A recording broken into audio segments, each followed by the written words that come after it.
السلام عليكم ورحمة الله تعالى وبركاته، مرحبا بكم في فيديو جديد على الخوت. الفيديو ديال اليوم غادي ندويو على القيمة، غادي نقارنوا القيمة السوقية ديال المنتخب المغربي وكذلك المنتخب الجزائري الشقيق الخوت للتشكيلة اللي غتمشي لكأس إفريقيا الأمم ديال في الكوت ديفوار 2024 الخوت.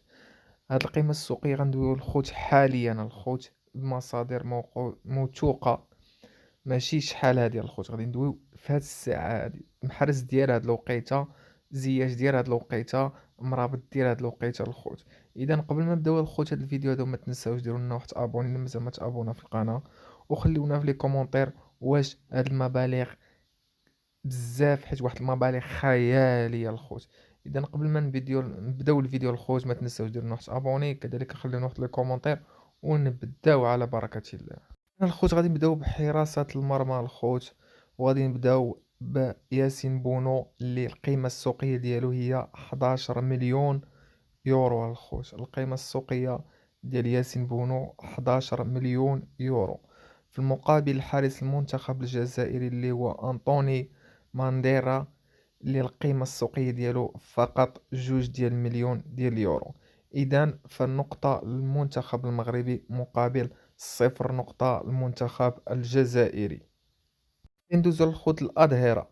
أشرف حكيمي اللي كيلعب باريس سان جيرمان الخوت، اللي القيمة السوقية ديالو اللي هي 65 مليون يورو.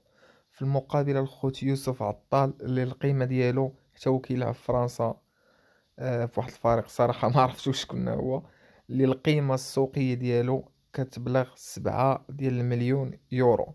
إذا الخوت فما زال التفوق المنتخب المغربي 2 النقاط مقابل 0 نقطة الفريق الجزائري. ندوزو للخوت القلب الدفاع اللي رومان سايس مقابل عيسى ميندي. رومان سايس الخوت القيمة السوقية ديالو كتبلغ 4 مليون يورو، مقابل عيسى ميندي كتبلغ القيمة السوقية ديالو 2.5 مليون يورو. إذا الخوت مازال التفوق المنتخب المغربي 3 نقاط مقابل 0 نقطة المنتخب الجزائري الخوت.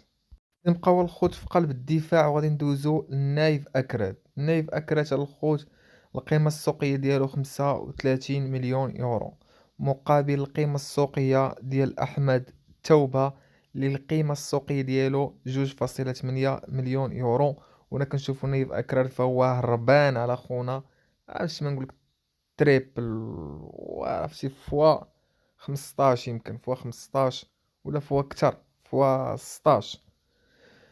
إذا الخوت مازال 4 نقاط المقابل 0 نقطة الفريق الجزائري ولا المنتخب الجزائري. غادي ندوزو الخوت للظهير الأيسر، وغادي ندوزو مع نصير مزراوي اللي القيمة السوقية ديالو 28 مليون يورو، مقابل 20 مليون يورو لرامي بن سبعين يا الخوت. إذا هنا متقاربين شوية، تقريبا الفرق ديال 8 ديال المليون ديال اليورو، ولكن كيبقى التفوق المنتخب المغربي 5 النقاط مقابل 0 نقطة المنتخب الجزائري. واخيرا الجزائر الخوت جابت نقطة واحدة، اسماعيل بن ناصر اللي القيمة السوقية ديالو 40 مليون يورو، اللي الصراحة لاعب واعر كيلعب في ميلان، مقابل القيمة السوقية ديال سفيان أمرابط فقط 30 مليون يورو، هي القيمة السوقية ديال أمرابط.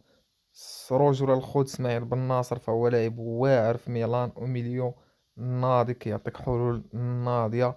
إذا كيصبح مجموع ديال النقاط 5 النقاط المنتخب المغربي مقابل نقطة واحدة المنتخب الجزائري. غادي ندوزو للخوت الميليو ديال التيران بعز الدين أناحي اللي القيمة السوقية ديالو 12 مليون يورو، مقابل فارس الشعيبي اللي القيمة السوقية ديالو 10 مليون يورو. وكنلاحظوا التفوق ديال عز الدين أناحي تقريبا ب2 ديال المليون يورو، وكيصبح مجموع ديال النقاط 6 ديال النقاط المنتخب المغربي مقابل نقطة واحدة المنتخب الجزائري اللي جاب ليهم اسماعيل بن ناصر. والخط في الميليو ديال التيران وغادي ندوزو لبلال الخنوس اللي القيمة السوقية ديالو 18 مليون يورو، مقابل حسام عوار اللي القيمة السوقية ديالو 13 مليون يورو، وكنلاحظوا 5 ديال المليون يورو ديال الفرق.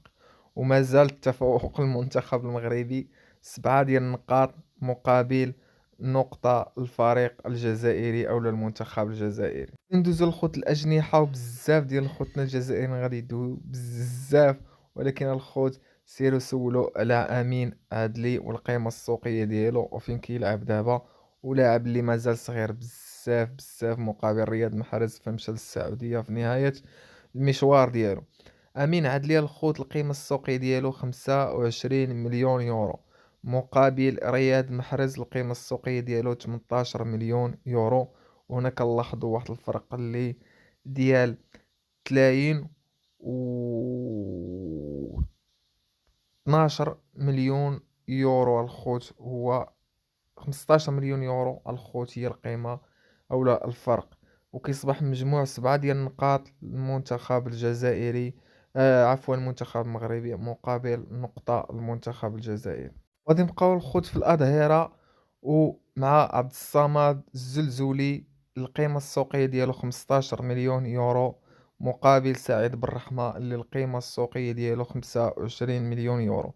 وهنا كنلاحظوا أن بالرحمة فهو هربان على عبد الصمد الزلزولي ب10 ديال المليون يورو، وكتصبح 8 ديال النقاط المنتخب المغربي مقابل 2 ديال النقاط المنتخب الجزائري.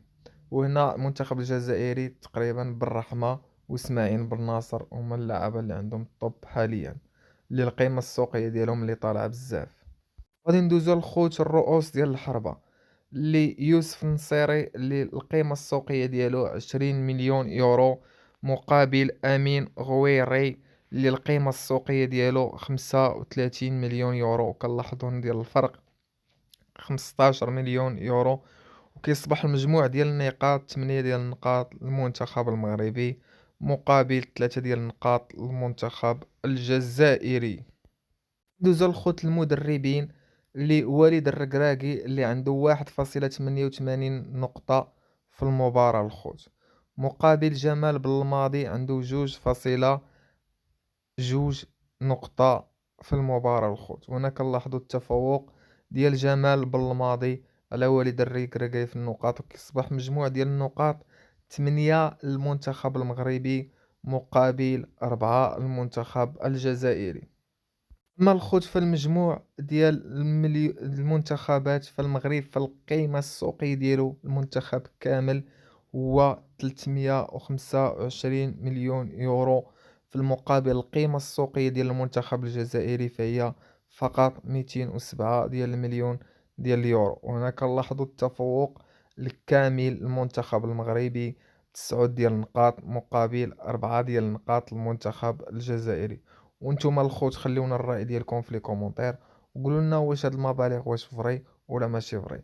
كذلك الخوت قولوا لنا الحظوظ ديال المنتخب المغربي وكذلك الحظوظ ديال المنتخب الجزائري، وشكون اللي هو اللي غيقدر يمشي بعيد في هاد الكاس ديال افريقيا ديال اللي كاينه في الكوت ديفوار في 2024. وتهلاو.